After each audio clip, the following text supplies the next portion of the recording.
현지 시각 14일 영국 파이낸셜 타임스는 사우디아라비아가 이란 전쟁이 끝난 후 이란과 다른 중동 국가들이 불가침 조약을 맺는 방안을 동맹국들과 논의해 왔다고 보도했습니다. 서방 외교관들에 따르면 사우디는 1970년대 냉전 시기 유럽의 긴장 완화를 위해 동서유럽 국가들이 체결한 헬싱키 협정을 잠재적인 모델을 고려하는 것으로 알려졌습니다. 헬싱키 협정은 1975년 미국과 유럽 각국, 소련 동맹국들이 체결한 것으로 안보 현안을 다루고 경쟁 관계의 국가 간 경제 협력을 강화하는 내용을 담았습니다. 중동 국가들은 전후 이란이 약화하기는 하겠지만 여전히 이웃 국가들의 위협을 제기할 것이라고 전망하면서 중동 안정을 위해 다양한 아이디어를 구상하고 있습니다. 특히 중동 국가들은 전쟁이 끝나고 영내 미군 규모가 줄며 전쟁으로 큰 손실을 입은 채 한층 더 강경해진 이란 이슬람 정권에 직면할 것이라고 우려하고 있는 것으로 전해졌습니다. 하지만 이스라엘과 UAE가 참여할지는 의문입니다. 파이낸셜 타임스도 걸프 지역에서 가장 영향력 있는 두 국가인 사우디와 UAE가 의견 충돌을 빚어왔다며 UAE가 이번 전쟁 중에 이란을 향해 가장 강경한 태도를 보여왔다고 했습니다. 현지 시각 12일 영국 기반의 환경단체 갈등 환경관측소는 X를 통해 이란 하르그 섬에서 새로운 원유 유출이 확인됐다고 밝혔습니다. CEOBS는 이번에는 하르그 섬 동부 해안의 방류 지점에서 기름이 흘러나와 약 5km 길이의 기름기가 해안에서 700m 떨어진 해상까지 퍼져 있다고 강조했습니다. 해당 단체는 지난 6개월간 해당 지점에서 유사한 유출 사례는 관측되지 않았다며 이번 사고가 단순한 우연인지 아니면 핵심 석유 터미널에 가해지는 부담이 반영된 징후인지에 대한 의문을 제기했습니다. 앞서 지난주 하르그섬 서쪽 해역에서는 길이 약 70km에 달하는 대형 기름띠가 발견되기도 했습니다. 유럽 우주국 센티넬2 위성이 촬영한 사진에 따르면 유출된 원유는 남쪽으로 이동하며 점차 넓게 확산하고 있습니다. 미국의 호르무즈 해협 봉쇄 여파로 이란 원유 수출이 차질을 빚으면서 인프라 손상이나 저장 공간 부족 문제로 원유가 방류된 것 아니냐는 관측도 나옵니다. 다만 정확한 유출 원인은 아직 확인되지 않은 상태인데 이란 정부는 이날 자국 시설에서 원유가 유출됐거나 의도적으로 원유를 방류했다는 의혹을 부인한 바 있습니다. 하지만 원유 유출이 계속되고 있어 페르시아만 해양 생태계 피해 우려도 커지고 있습니다. 현지 시각 14일 이스라엘 총리실은 네타냐후 총리가 이란과 전쟁 중 UAE를 비밀리에 방문했다고 밝혔습니다. 총리실은 성명을 통해 네타냐후 총리가 사자의 포효작전 기간 중 UAE를 비밀리에 방문해 셰이크 모하메드 빈 자예드 알 나얀 UAE 대통령과 회담했다고 전했습니다. 다만 UAE는 네타냐후 총리가 자국을 방문했다는 보도를 부인하며 UAE가 이스라엘 총리 또는 이스라엘군의 그 누구든 방문을 받았다는 보도들은 가짜뉴스라고 반박했습니다. 앞서 월스트리트 저널은 이스라엘 대외 정보기관인 모사드 수장도 이란과 전쟁 기간 중 적어도 2차례 UAE를 방문했다고 보도한 바 있습니다. 당시 양국은 이란의 주요 석유화학 시설에 대한 공격도 조율했다고 했습니다. 이스라엘과 UAE는 2020년 국교를 정상화했습니다. 네타냐후 총리는 2018년에도 빈 자이드 대통령과 비밀회담을 하기 위해 UAE를 방문한 것으로 알려져 있습니다. 미국 고위 당국자들은 최근 이스라엘이 이란과 전쟁 중 대공 방어망인 아이언돔 포대와 운용 병력을 UAE에 파견했다고 확인한 바 있습니다. UAE 이스라엘과의 만남을 부인했지만 이란과의 충돌 속에서 이스라엘과 UAE의 안보 협력이 수면 아래에서 더 깊어졌을 가능성도 있습니다. 현지 시각 12일 로이터 통신은 사우디아라비아가 최근 중동 전쟁 전개 과정에서 자국을 공격한 이란에 대응해 이란 본토를 여러 차례 비밀리에 공습했다고 복수의 소식통을 인용해 보도했습니다. 사우디가 이란의 영토를 직접 타격한 사실이 알려진 것은 이번이 처음입니다. 서방과 이란 관리들에 따르면 사우디 공군은 지난 3월 말 이란 내 목표물에 대해 보복 공습을 감행한 것으로 알려졌습니다. 구체적인 타격 지점은 확인되지 않았으나 사우디 측은 이를 통해 자국이 공격받은 것에 대한 명확한 보복 의사를 전달했습니다. 로이터는 UAE가 먼저 이란에 보복 공습을 가한 것으로 알려졌고 이번에 사우디의 직접 행동도 확인됐다고 전했습니다. 앞서 월스트리트 저널은 UAE가 지난 4월 비밀리에 이란의 공격에 대한 보복으로 이란 남부 연안 라반섬의 정유시설을 공격한 것으로 보인다고 보도한 바 있습니다. 사우디는 공습 직후 이란 측에 해당 사실을 알리고 추가 보복을 경고한 것으로 알려졌습니다. 또 자국 주재 이란 대사 등을 통해 외교적 접촉을 유지하며 긴장 완화를 시도하는 투 트랙 전략을 보여왔습니다. 이런 가운데 쿠웨이트 내무부는 지난 1일 무장한 혁명 수비대원들이 임대한 어선을 이용해 페르시아만의 전략적 요충지인 부비안 섬에 상륙했다고 밝혔습니다. 쿠웨이트 군과의 교전 과정에서 군인 1명이 부상을 입었으며 혁명 수비대원 4명이 체포되고 2명은 도주한 것으로 전해져 중동 지역의 불안이 확산하고 있습니다. 현지 시각 11일 트럼프 대통령은 백악관에서 이란과의 휴전이 간신히 유지되고 있다면서 중단된 해방 프로젝트의 재개를 검토하고 있다고 밝혔습니다. 트럼프 대통령은 이날 백악관에서 취재진이 이란과의 휴전 상황에 대해 묻자 믿을 수 없이 약하고 가장 약한 상태라고 답했습니다. 이어 휴전이 대대적으로 생명 연장 장치에 의존하고 있고 의사가 들어와서 약 1%의 가능성이 있다고 하는 상황이라고 하겠다고 했습니다. 트럼프 대통령은 이란의 제안에 대해 용납 불가 평가하며 멍청하다고 지적하면서 이란 전쟁을 끝낼 아주 단순한 계획이 있으며 이란은 핵무기를 가질 수 없다고 경고했습니다. 이런 가운데 유럽과 아프리카를 담당하는 미 해군 제육함대는 보도 자료를 내고 오하이오급 탄도미사일 잠수함이 전날 스페인 남부 해안에 영국령 지브롤터에 도착했다고 밝혔습니다. 미군사 전문지 성조지는 14척의 오하이오급 탄도미사일 잠수함 중 알래스카호가 지브롤터 해협에 당도한 것이라면서 알래스카호는 핵탄두 장착이 가능한 트라이던트 미사일을 탑재하고 있다고 했습니다. 제육함대가 보도 자료까지 내고 핵잠수함 위치를 공개한 데는 이란에 대한 압박성 메시지가 포함돼 있을 가능성이 큰 것으로 보입니다.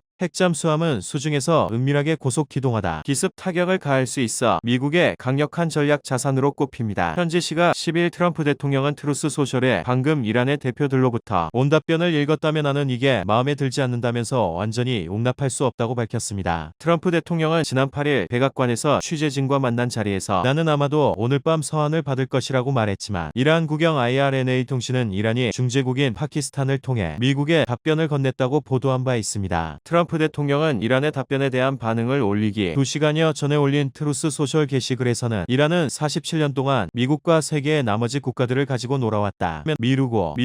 미룬다 비판하기도 했습니다. 이런 가운데 이란의 핵심 원유 수출기지 아르그섬의 서쪽에서 원유가 해상에 대량으로 유출돼 퍼져나가는 모습이 위성사진에 포착돼 환경오염 우려가 커지고 있습니다. 뉴욕타임스가 인용한 글로벌 석유 유출 감시 서비스 오비털 EOS의 추정에 따르면 7일 기준으로 위성사진에 포착된 해상 오염 면적은 50여 제곱킬로미터 원유 유출 규모는 3천여 배럴입니다. 트럼프 대통령은 이란 해상 봉쇄가 지속될 경우 이란이 원유를 수출할 수 없어 이란 내 원유 저장 시설이 포화 상태가 될 것이라면서 이란 해상 봉쇄가 이란이 협상장에 넣게 하는 방법이 될 거라고 경고한 바 있습니다. 현지 시각 7일 트럼프 대통령은 트루스 소셜을 통해 세계 최고 수준의 미국 구축함 3척이 이란의 공격을 받는 와중에도 호르무즈 해협을 아주 성공적으로 통과했다고 밝혔습니다. 그러면서 이란군은 완전히 파괴됐고 사실상 괴멸한 해군을 대신해 투입된 수많은 소형 함정들도 완전히 파괴됐다고 강조했습니다. 이어 이란이 서둘러 합의에 서명하지 않는다면 오늘 우리가 다시 한번 이란을 제압했대 앞으로는 훨씬 더 강력하고 폭력적으로 그들을 무너뜨릴 것이라고 경고했습니다. 또 미국 구축함 3척은 아무런 피해를 보지 않았지만 이란은 큰 피해를 입었다며 미 구축함을 향해 발사된 미사일은 손쉽게 격추됐고 무인기들도 공중에서 불타 없어졌다며 드론은 마치 무덤으로 떨어지는 나비처럼 아주 아름답게 바다로 추락했다고 했습니다. 이란을 향해선 정상적인 국가라면 이 구축함들이 통과하도록 내버려 뒀겠지만 이란은 정상적인 국가가 아니다라며 그들은 미친 사람들에 의해 통치되고 있다고 직격했습니다. 그러면서 만약 핵무기를 사용할 기회가 생긴다면 주저없이 사용할 것이라며 하지만 그들에게는 그런 기회가 절대 없을 것이라고 했습니다. 더불어 오늘 우리가 또다시 그들을 무력화시켰대 앞으로 그들이 합의에 서명하지 않는다면 빠르게 훨씬 더 강하고 훨씬 더 격렬하게 제압할 것이라고 최후 통첩했습니다. 앞서 미중부사령부는 이날 호르무즈 해협에서 이란의 무분별한 공격을 저지하기 위해 자위적 타격으로 대응했다고 밝혔습니다. 현지 시각 7일 미군이 이란의 캐슈 항구와 다르아바스를 공습했다고 미국 매체 기자가 전했습니다. 로이터 통신에 따르면 폭스뉴스 기자가 X에 올린 게시물에서 미국 고위 당국자를 인용해 이같이 전했다고 보도했습니다. 해당 기자는 미국 고위 관계자가 방금 전 이란의 캐슈 항구와 반다르아바스에 대한 공격이 미군의 군사 타격이었다고 하며 다만 전쟁 재개나 휴전 종료를 의미하는 것은 아니다라고 강조했습니다. 이어 이란의 석유 항구 중 한 곳에 대한 타격은 이란이 이틀 전 UAE 푸자이라 항구를 향해 탄도미사일과 순항미사일 15발을 발사한 이후 이루어졌다고 밝혔습니다. 하지만 당시 미 전쟁부 고위 관계자들은 이란의 공격이 휴전을 깨는 수준에는 이르지 않았다고 밝혔으며 이를 낮은 수준의 공격이라고 평가했다고 했습니다. 이 때문에 걸프 국가들 사이에서 분노가 커진 상태라고 전했습니다. 앞서 이란 반관영 메어르 통신은 이란 남부 반다르 아바스와 인근 호르무즈 해협의 게슘섬 일대에서 폭발음이 들렸다고 보도했습니다. 이런 가운데 미 중부사령부는 해군 유도미사일 구축함들이 호르무즈 해협을 통과해 오만만으로 이동하던 중 이란의 무분별한 공격을 저지하기 위해 자위적 타격으로 대응했다고 밝혔습니다.